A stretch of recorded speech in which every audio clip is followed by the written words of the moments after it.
गुन्हेगारी जगताचा जो घेतो वेध तोच खरा गुन्हे शोध। कणकवलीच्या मटका अड्ड्यावर पालकमंत्र्यांचा छापा, पोलीस निरीक्षक अतुल जाधव निलंबित, पोलीस दलात खळबळ।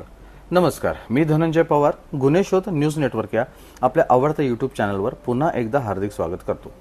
सिंधुदुर्ग जिल्ह्यात अवैध मटका अड्ड्यांवर सुरू असलेल्या बिनधास्त कारभारावर थेट राज्याचे पालकमंत्री नितेश राणे यांनी कारवाई करत मोठा धडाका दिला आहे।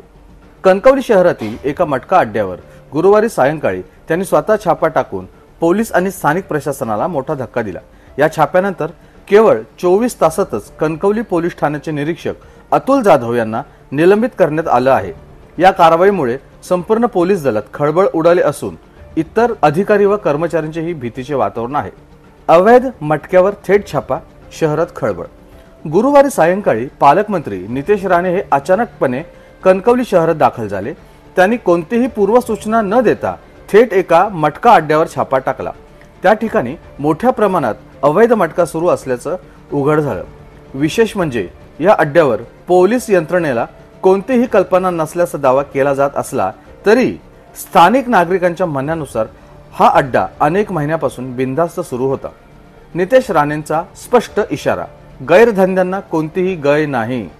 या छाप्यानंतर शुक्रवारी सकाळी आयोजित पत्रकार परिषदेत नितेश राणे यांनी स्पष्ट इशारा दिला आहे की सिंधुदुर्ग जिल्ह्यात कोणताही अवैध व्यवसाय खपवून घेतला जाणार नाही।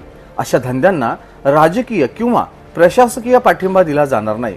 जे अधिकारी किंवा कर्मचारी अशा गोष्टींना मूक संमती देतील त्यांच्यावर कठोर कारवाई केली जाईल। पोलीस निरीक्षक अतुल जाधव यांचं निलंबन, पहिला बळी।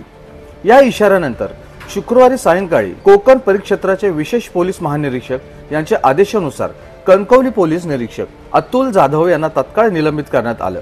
त्यांच्या निलंबनाची अधिकृत कारण जाहीर करण्यात आलेली नसली तरी मटका अड्ड्यावर सुरू असलेल्या अवैध धंद्याकडे दुर्लक्ष केल्यामुळे त्यांच्यावर ही कारवाई झाल्याचे सूत्राने सांगितले।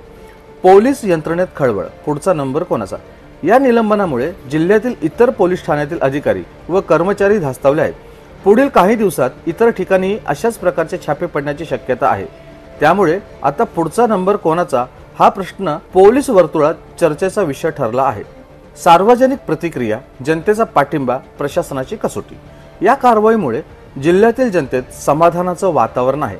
अनेकांनी सोशल मीडियावर नितेश राणे समर्थन करत यासारख्या कडक कारवायांची मागणी केली आहे। मात्र या प्रकारावरून स्थानिक प्रशासन आणि पोलीस यंत्रणेची जबाबदारी, तत्परता आणि पारदर्शकता यांचीही कसोटी लागणार आहे। निष्कर्ष, कणकवली मटका प्रकरणानंतर राज्यातील इतर जिल्ह्यांमधील अधिकारी कर्मचारीही सावध राहणं गरजेचं आहे।